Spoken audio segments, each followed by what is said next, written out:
La guerra que devastaba Oriente desde 1937 y desde la invasión japonesa de China. Llegó a Europa el 1 de septiembre de 1939 con la invasión alemana de Polonia.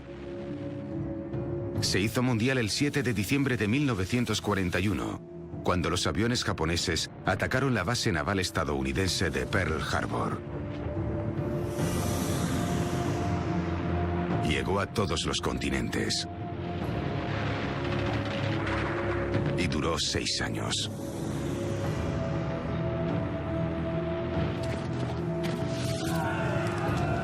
Terminó con un arma nueva para una época nueva. Esta es la historia del mayor evento provocado por el hombre. Y estos hombres forman parte de dicha historia. Fueron testigos de los triunfos y de las tragedias de la guerra, allá donde tuvo lugar. Su testimonio es parte de la historia de cómo se creó nuestro mundo. Por parte de quienes pudieron pagar el precio. Y por aquellos que no lo consiguieron en las guerras que cambiaron el mundo.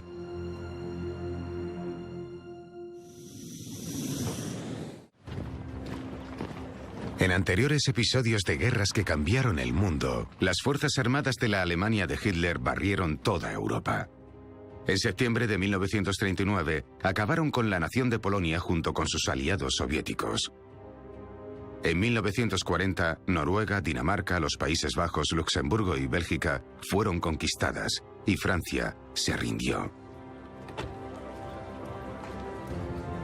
6 meses después de la caída de Francia, Vyacheslav Molotov, el ministro de Asuntos Exteriores soviético, visitó Berlín para hablar sobre cómo estaría repartido el mundo tras la victoria. Porque, como dijeron a Molotov, la guerra está lejos de terminar y Gran Bretaña está derrotada. Usted dice que Gran Bretaña está derrotada, dijo Molotov a su homólogo von Ribbentrop. Entonces, ¿qué hacemos en este refugio antiaéreo?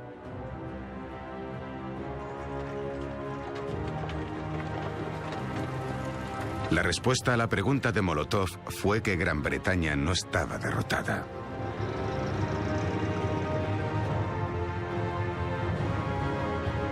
Pero estaba sola. Episodio 4. Sola.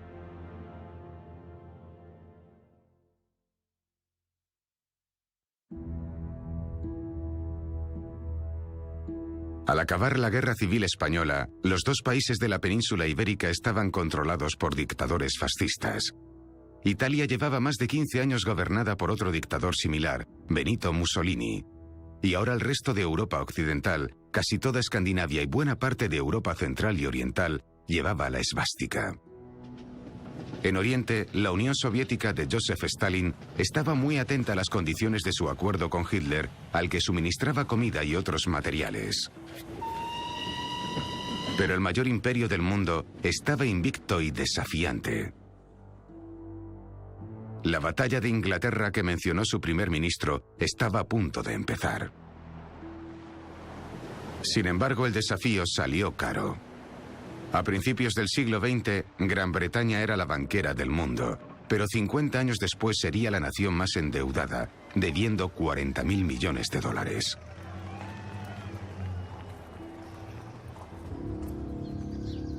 El racionamiento de comida se introdujo progresivamente desde enero de 1940. En Alemania fue introducido en agosto de 1939, un mes antes de invadir Polonia. A lo largo de la guerra, la gran mayoría de los británicos, incluyendo a más de la mitad de sus obreros, tenían un terreno, un jardín o una parcela. La dependencia británica de la comida importada se redujo hasta casi la mitad. Pero no todos en las islas británicas tenían tan buen talante. El poeta T.S. Eliot escribió a un amigo: "Estamos metidos en una catástrofe enorme, que incluye una guerra". Puede que estuviera pensando en la política de desinformación deliberada, diseñada para engañar a espías y a traidores, extendiendo el miedo entre la población, generando una multitud de alertas de invasión en las que participaban paracaidistas con uniformes variados, como monjas, curas y policías, por no mencionar a aquellos con uniformes de color azul y paracaídas transparentes que eran invisibles al llegar. El 12 de mayo, el tabloide Sunday Pictorial preguntó si el gobierno se había planteado entrenar a jugadores de golf en el uso de rifles para eliminar a paracaidistas. Estas escenas multiplicadas por 1000 demuestran cómo nuestros hombres se preparan para defender a la Gran Bretaña. Un residente germano-suizo del barrio londinense de Kensington fue detenido por fumarse un puro de noche y apuntar con el lado encendido al cielo. Obviamente hacía señales a aviones enemigos. Muchos perros callejeros tuvieron menos suerte y fueron sacrificados bajo la sospecha de llevar mensajes. El 23 de mayo detuvieron a Sir Oswald Mosley, quien había liderado a los fascistas británicos durante los 30 años con cierta virulencia, pero poco éxito electoral. El día 31, el general Ironside, comandante en jefe de las fuerzas locales, informó de hombres sospechosos moviéndose por las noches en todo el país. Y el 2 de julio informó de gente haciendo señales por todas partes. Pero lamentó que no hubieran encontrado pruebas de las actividades de la quinta columna ni armas de destrucción masiva.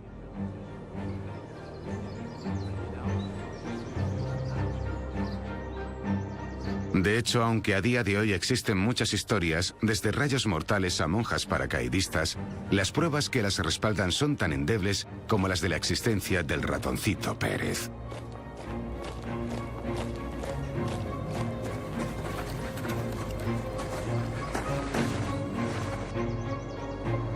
El secretario de Guerra Anthony Eden, presionado para formar algún tipo de defensa local, fue el 14 de mayo a comunicar por radio la formación de los voluntarios para la defensa local, o VDL, aunque para algunos quería decir ver, dejarlo y largarse.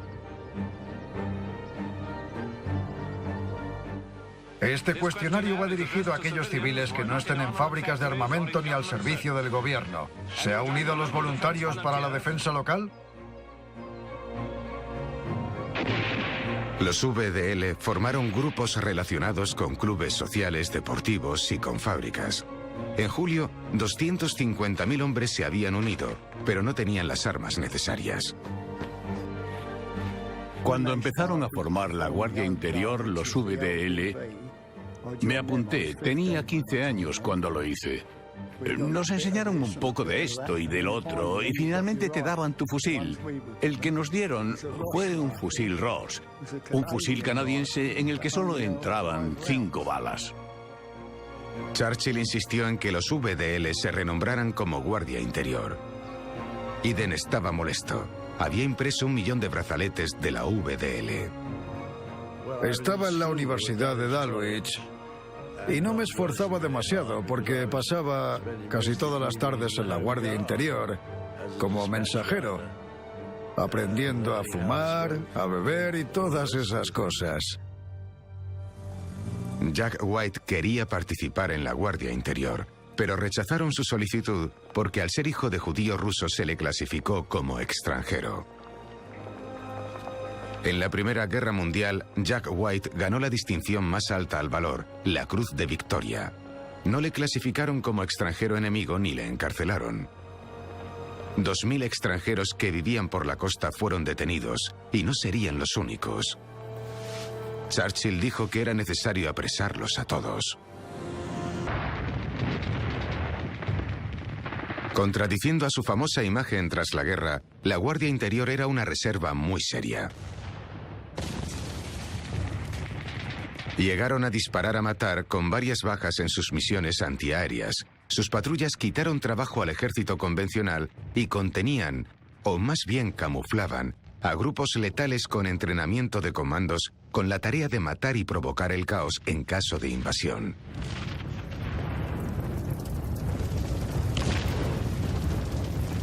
La Guardia también simuló ser el enemigo en varios entrenamientos. Más de un recluta nuevo dijo haber sido capturado por veteranos de la Primera Guerra Mundial, más expertos en la guerra que ellos. Durante casi un mes hicimos muchas cosas clandestinas y luchamos contra la Guardia Interior. Y la gente creía que la Guardia Interior era de chiste, pero no es verdad. Me capturaron 2 veces y yo me pensaba que era un soldado listo. Estaban muy al quite. El plan para la defensa de Gran Bretaña del 12 de julio marcó una línea al sur, desde Edimburgo hasta Medway.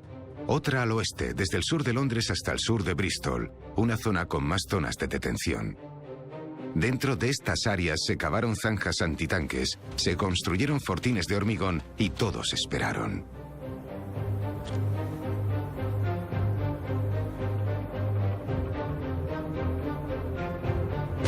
Winston Churchill esperó con un optimismo inagotable. Su madre era estadounidense. Su creencia en la unión de los pueblos angloparlantes está muy bien documentada, y su optimismo no se apoyaba por su confianza en el ejército británico, sino en la convicción de que Estados Unidos, inagotable e inextinguible, iría en su ayuda. El mayor motivo para que Churchill creyera que su salvación vendría del otro lado del Atlántico llegó en agosto, en un momento crucial de la guerra. El Congreso estadounidense no permitiría una falta de neutralidad suministrando material bélico a ningún bando sin un pago previo. Las encuestas registraron que el apoyo estadounidense para implicarse en la guerra era de un mero 8%. Roosevelt encontró una forma llamada préstamo y arriendo. Gran Bretaña pagó en especie, cediendo las bases navales de sus posesiones de la India Occidental a Estados Unidos. Y debía pagar a posteriori, cosa que hizo encantada. Tardó 50 años. Churchill dijo del préstamo y arriendo: un gran paso para que Estados Unidos esté de nuestra parte.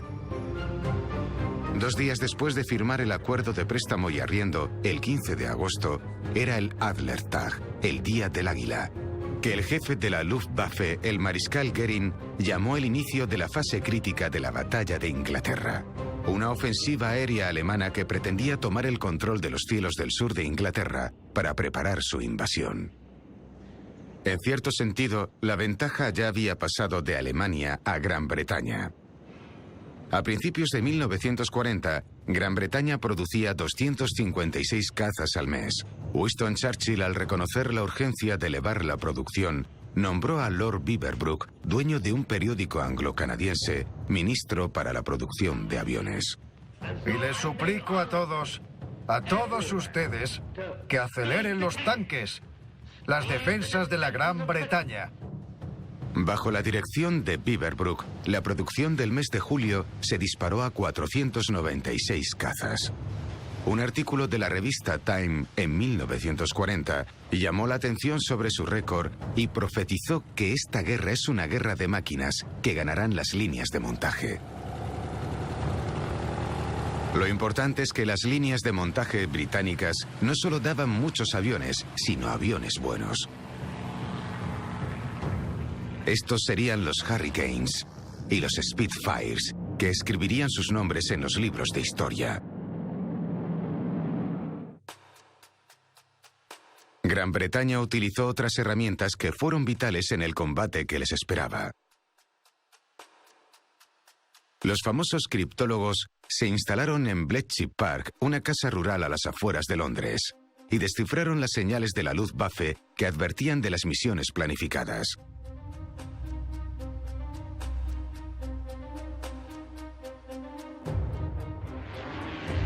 El trabajo entre guerras de un meteorólogo británico fue crucial para desarrollar una pantalla de estaciones de radar vital para la defensa aérea británica. Se llamaba Robert Watson Watt y bajo su liderazgo, el diseño e instalación de estaciones de detección y seguimiento de aviones llamadas Chain Home permitieron tener una alerta temprana de la llegada de escuadrones. Por supuesto, no todo era tecnología. La defensa de Gran Bretaña también dependía de los ojos de 30.000 observadores que miraban a través de prismáticos en 1.000 puestos de todo el país. Al igual que Gran Bretaña, Alemania tenía aviones de primer nivel, pero no estaban diseñados para la tarea que les esperaba.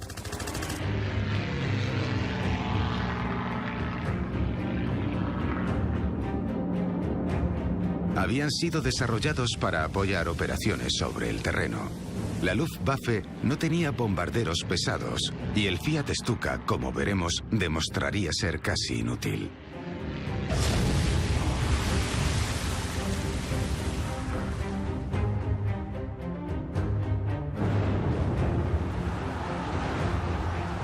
El comandante de la Luftwaffe, Hermann Göring, era fiel al partido nazi desde el principio, unas de los cazas condecorado en la Primera Guerra Mundial, al que hirieron en el golpe de Estado planeado por Hitler y abortado, el llamado Putsch de la cervecería. La medicación que utilizó Göring durante su recuperación le convirtió en adicto a la morfina de por vida. Tenía una gran influencia en Hitler y en las estrategias y gastos de la Luftwaffe. Entre el primer ataque aéreo del 10 de julio y mediados de agosto, la estrategia alemana, o más bien la de Göring, era la de provocar combates con los cazas británicos atacando a los convoyes marítimos. El 8 de agosto, la RAF perdió 16 aviones sobre el Canal de la Mancha, pero derribó a 31.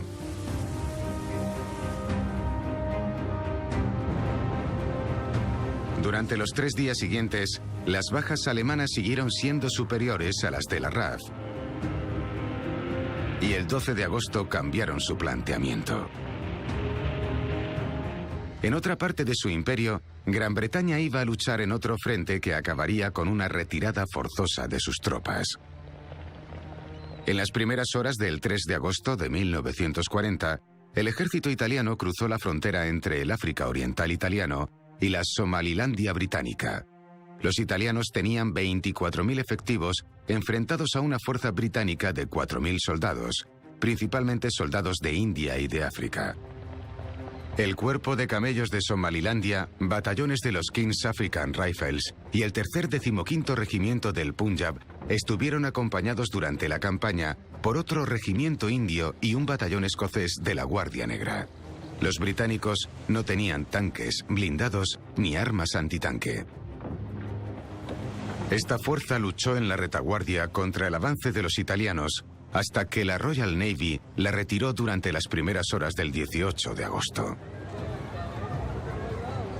Al día siguiente, los italianos avanzaron por la costa para terminar su conquista de la Somalilandia británica. No durarían mucho por allí.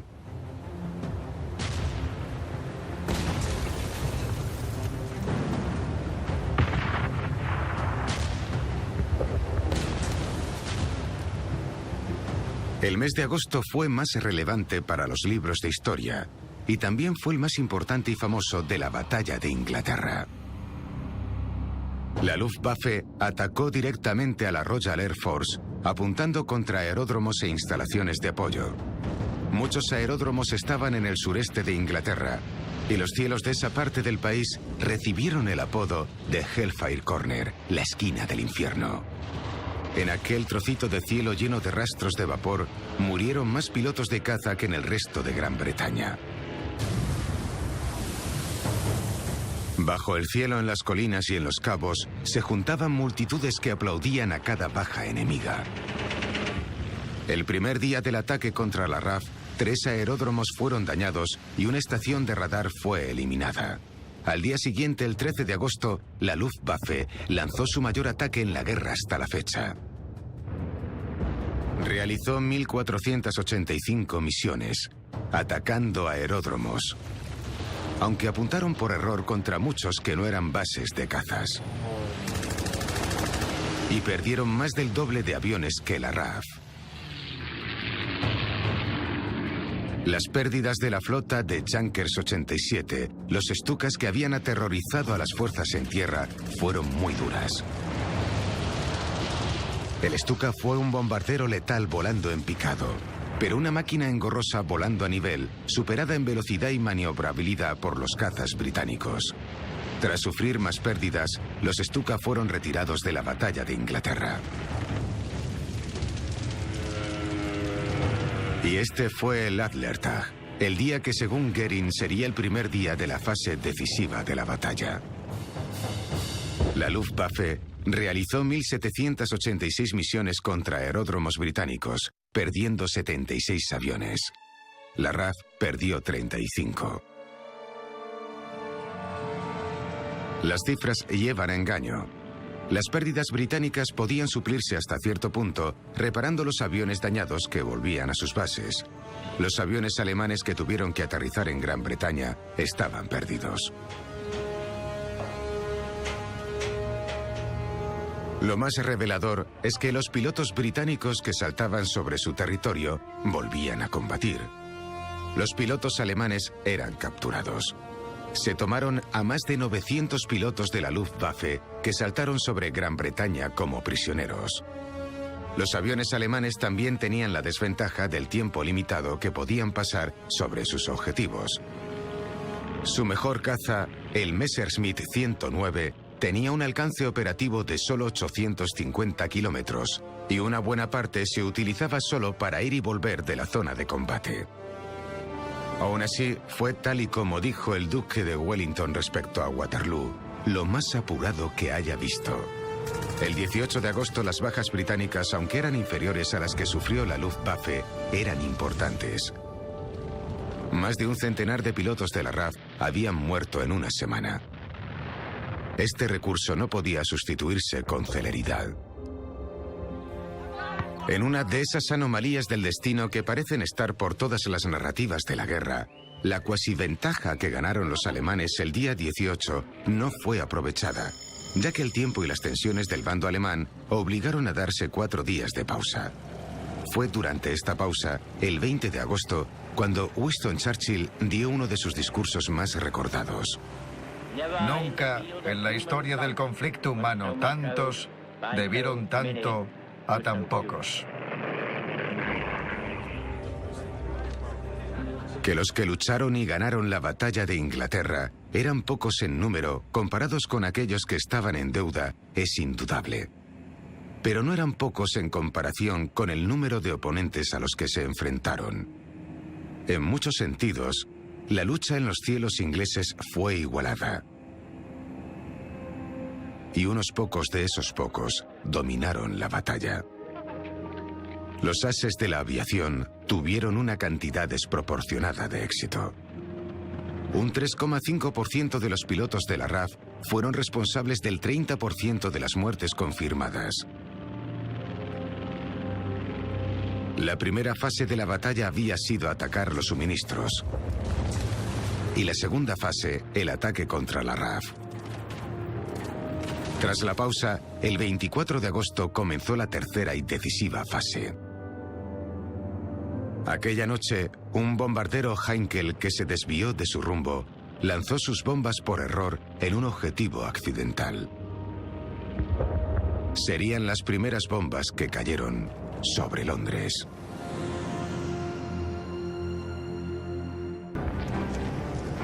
Unos 15.000 londinenses murieron durante el Blitz y más de 250.000 perdieron sus hogares. Entre los edificios dañados había varias iglesias de Rouen, la Cámara del Parlamento y el Palacio de Buckingham, el hogar londinense del rey y la reina. El 30 de septiembre, la Luftwaffe hizo su último ataque durante el día y a partir de entonces atacaría por las noches.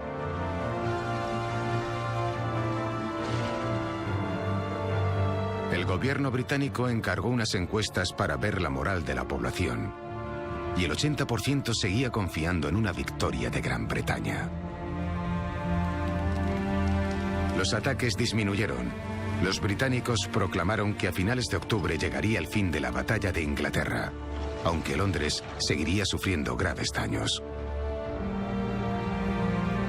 El 14 de noviembre, el ataque en Coventry inició una fase nueva de la ofensiva alemana. Birmingham, Bristol, Southampton, Sheffield y Liverpool fueron atacadas en noviembre y en aquel mes hubo más de 4.500 civiles británicos muertos. En estas fechas, los bombarderos británicos estaban provocando una destrucción igual o superior en las ciudades alemanas, como veremos en otro episodio.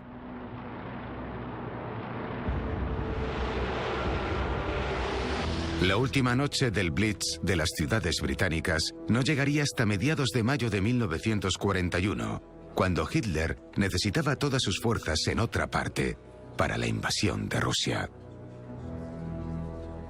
Una guerra mundial siempre llamará la atención por todo el globo al ocurrir eventos de mayor o menor importancia, pero todos forman parte del mismo panorama. Otoño de 1940 es en muchas historias la historia de la batalla de Inglaterra, pero la historia necesita de una visión periférica. El 6 de septiembre de 1940, el día anterior al primer gran bombardeo contra Londres, el rey Carlos de Rumanía, bisnieto de la reina Victoria, abdicó, dejando el país en manos de otro líder fascista, John Antonescu.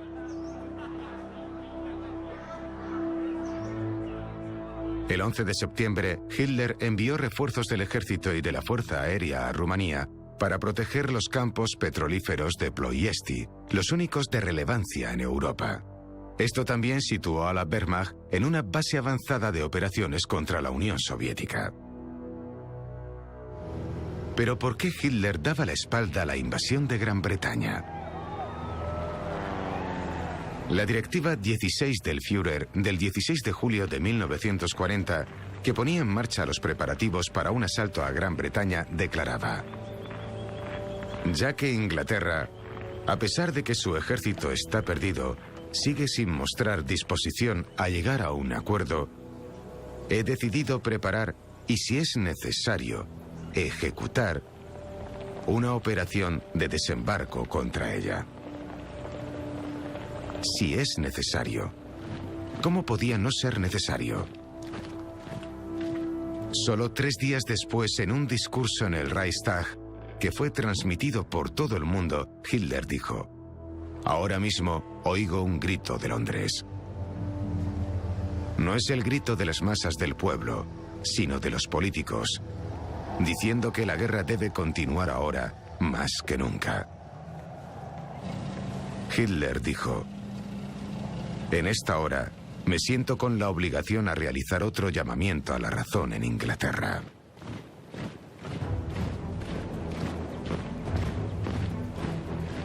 Hitler prefería llegar a una paz para tener la oportunidad de centrarse en su verdadero objetivo, la expansión hacia el este. El desafío británico se lo negó.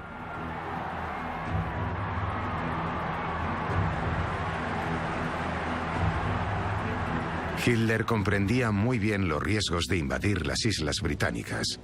Un fracaso destruiría al instante lo que había construido a través de sus triunfos extraordinarios desde septiembre de 1939. Los jefes de la Marina y de la Fuerza Aérea no estaban convencidos. Había una división entre sus generales y el mismo Hitler no estaba seguro de si tendría éxito. En tierra soy un héroe, dijo al comandante de la Kriegsmarine.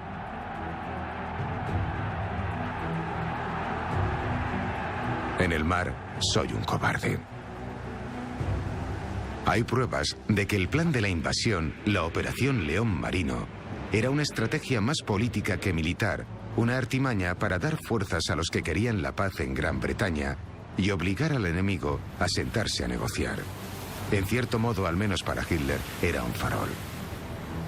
El último día de julio de 1940, Hitler organizó una reunión en Berghof, su casa cerca de Berchtesgaden, en los Alpes bávaros. Le hablaron de la dificultad de obtener buques adecuados para llevar a los soldados invasores por el canal y de los problemas para reunir hombres y material. La Marina alemana pidió posponer la invasión hasta mayo de 1941. Hitler pospuso la operación, pero solo hasta el 16 de septiembre, dando tiempo a la Luftwaffe para limpiar el canal de buques británicos y los cielos del sureste de Inglaterra de aviones ingleses, repitiendo la primera condición de la Directiva 16 del Führer, que la RAF quedara reducida moral y físicamente para que fuera incapaz de realizar cualquier ataque de importancia contra el desembarco alemán. Como hemos visto en la historia de la batalla de Inglaterra, no fue lo que ocurrió. Es más, durante la batalla de Inglaterra, la Luftwaffe realizó 21 ataques contra los torpederos de la Royal Navy que había en el canal. No fueron capaces de hundir ninguno. Alemania no tenía barcazas de desembarco. y con apenas 2 meses para montar una flota de invasión marítima, se vio obligada a convertir más de 2000 barcazas de río. Solo unas 800 tenían motor. El resto debían ser remolcadas. Cuando empezaron a reunir las barcazas en los puertos del canal, los bombarderos de la RAF recibieron la orden de atacarlas. Y un 10% de ellas fueron destruidas en sus embarcaderos. Cuando Hitler dijo a sus comandantes que la Operación León Marino quedaba pospuesta indefinidamente, culpó del fracaso a la Luftwaffe por no obtener la superioridad aérea y a una falta de coordinación entre las ramas del ejército alemán. Pero es difícil saber si él realmente creía en la invasión y en su probabilidad de éxito.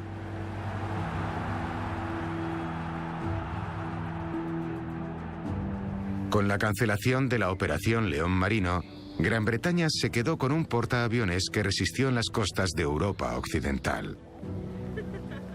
El 11 de noviembre no sonó ninguna sirena en Londres por primera vez desde julio. La RAF había perdido 915 aviones. La Luftwaffe, 1733. Al dar la espalda a las islas británicas, Hitler esperaría o imaginaría que si Gran Bretaña no estaba derrotada, al menos se había retirado tras sus murallas para bravuconear, pero no para interferir en sus planes de futuro. El peligro que pasó por alto fue que, por encima de todo, la batalla de Inglaterra aseguró la supervivencia de una oposición contra el Tercer Reich, y que dicha oposición no era la de un país en una isla en las costas del continente europeo.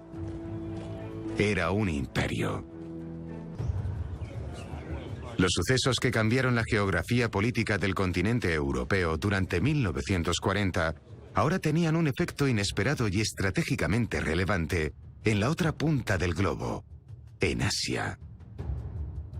Cuando Francia cayó, su régimen colaboracionista, el gobierno de Vichy del mariscal Pétain, pudo recuperar sus colonias, como hemos aprendido, bajo las condiciones del acuerdo de paz. Y una de las joyas de esa corona imperial era la Indochina francesa, los actuales estados de Vietnam, Laos y Camboya.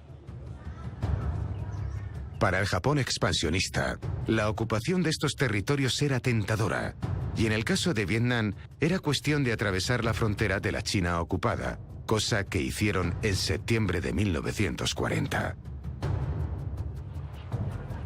La razón japonesa de la invasión, que al estar en guerra era razonablemente legítima, era que los chinos nacionalistas recibían suministros por el puerto de Haiphong a través del ferrocarril chino-vietnamita.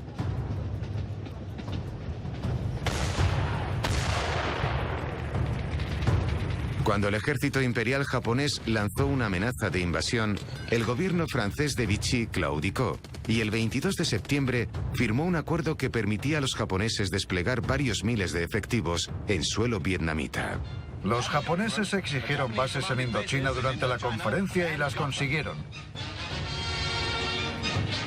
Mientras, los ataques aéreos sobre China continúan. Chongqing, la capital, es bombardeada una y otra vez.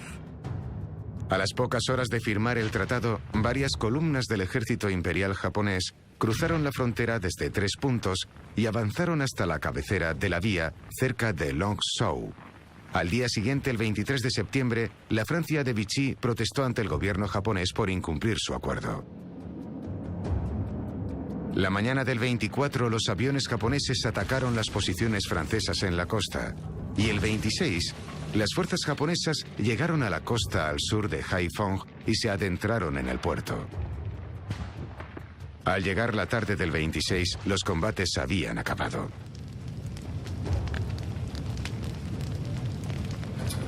Entre otras concesiones, Japón recibió 3 aeródromos. Cuando apenas un año después lanzó la ofensiva que diseñó para crear la esfera de coprosperidad, estas y otras bases aéreas serían cruciales para dar apoyo aéreo a las invasiones japonesas de las colonias británicas de Malasia, Singapur y las Indias Orientales holandesas.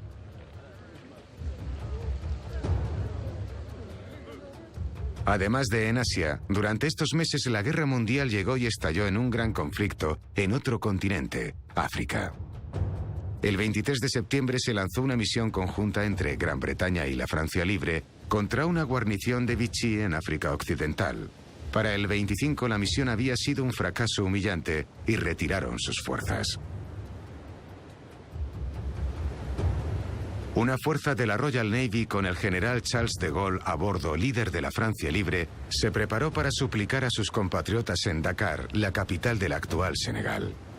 Lanzaron panfletos y los aviones de la Francia Libre aterrizaron, pero en vez de ser bienvenidos, capturaron a sus tripulantes.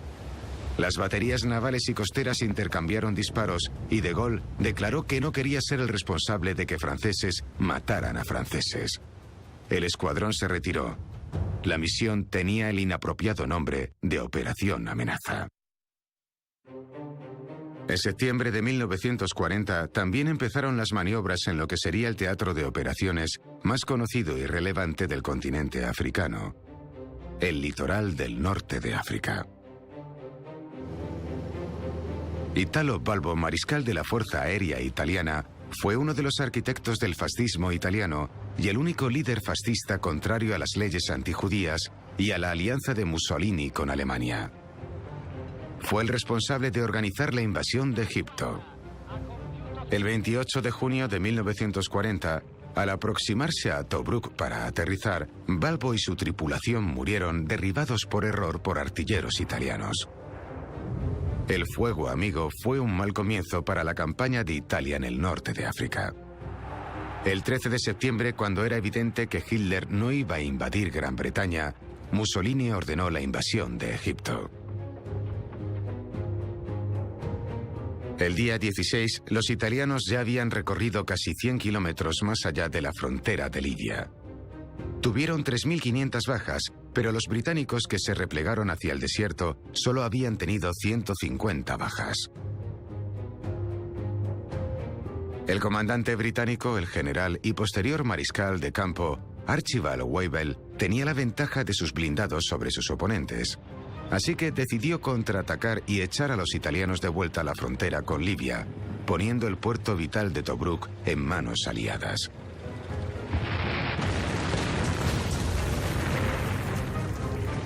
Los 50.000 efectivos de Wavell echaron a los italianos de Egipto. 138.000 prisioneros y más de 200 cañones cayeron ante la fuerza occidental. ¿Cuántos prisioneros ha capturado?, preguntó un oficial británico a otro. Creo que varias hectáreas, fue su respuesta. La historia de la guerra de Italia es recordada como una historia de derrotas, retiradas y rendición. Es una imagen injusta. Lo que no reconoce es la inferioridad de la maquinaria bélica italiana. Una estadística lo dice todo. En 1938, los gastos militares de Italia eran de 746 millones de dólares. Alemania gastó 7.415 millones. La fuerza de Wavell era un ejemplo de la fuerza del Imperio Británico. Los soldados británicos lucharon codo con soldados más lejanos de Nueva Zelanda y Sudáfrica y con divisiones de la India. Todos los indios que lucharon bajo la bandera británica eran voluntarios. Sus motivos para alistarse eran sobre todo prácticos. Ser soldado era un trabajo que les daba comida, ropa y un hogar. Los soldados de los dominios, como Nueva Zelanda, eran muy patrióticos. Luchaban por su rey, Jorge IV, y por la patria. La guerra desafiaría los sentimientos imperiales de los dominios de raza blanca y transformaría la lealtad de los soldados indios. Mussolini, frustrado por el norte de África y por el ejército variopinto de Wavell, pasó a otros asuntos de una manera irresponsable. Volvió a sus ambiciones sobre los Balcanes, que hicieron que invadiera Albania, y utilizando ese pequeño país como trampolín, Mussolini comenzó la invasión de Grecia el 28 de octubre. Il Duce solo avisó a Hitler de sus intenciones el día anterior al ataque. Se entrevistó con el Führer el día en el que se movieron las tropas italianas. Fue una guerra de vanidad. Grecia era neutral, era irrelevante para los objetivos de Hitler, pero Grecia y los Balcanes podían, o eso esperaba Mussolini, aumentar el prestigio italiano para igualar los logros bélicos de Alemania. Hitler, aunque estaba enfurecido por la temeridad, le ofreció soldados para ayudar en la invasión italiana, pero Mussolini los rechazó. Debía ser un triunfo italiano. El primer ministro griego, el general Iohannis Metaxas, otro dictador de derechas, también rechazó la ayuda de Gran Bretaña y sin apoyo alguno organizó el 4 de noviembre un contraataque contra los italianos invasores. En cuestión de días, los italianos habían sido empujados hasta Albania gracias en buena parte al clima, era invierno, y al terreno, las montañas septentrionales de Epiro. El jefe del Estado Mayor italiano, el mariscal Pietro Badoglio, había previsto este resultado y dimitió cuando el duce ignoró sus consejos.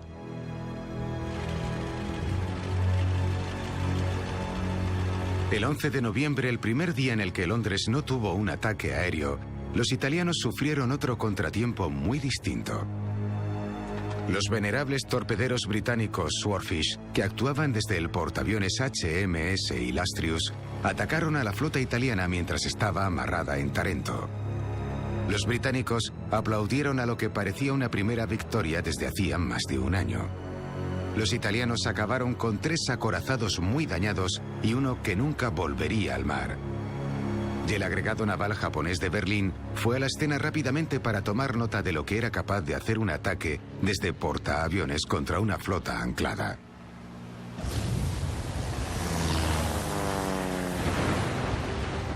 El 4 de diciembre, 5 semanas después de la invasión de Grecia, el general Ubaldo Sodu, subsecretario estatal de guerra de Italia, recomendó un armisticio. El invierno ya había paralizado la actividad militar. Los ejércitos se enfrentaban entre sí en lo que había sido territorio italiano. En enero, Hitler anunció que daría apoyo militar a su compañero del eje, empezando a ayudar a Italia en Grecia y después en el norte de África.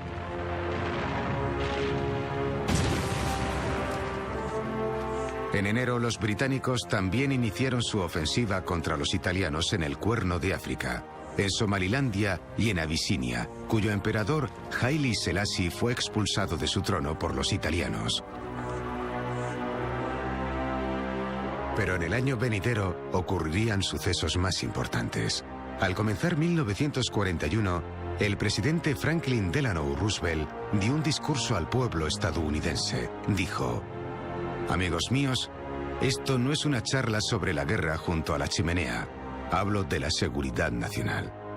Dijo al público internacional, ya que muchos escuchaban por todo el mundo con radios de onda corta: «Debemos ser el gran arsenal de la democracia». Y concluyó: «No hay excusas para el derrotismo. Tenemos todos los motivos para la esperanza. Esperanza por la paz, sí. Esperanza por defender nuestra civilización y por construir una civilización mejor en el futuro».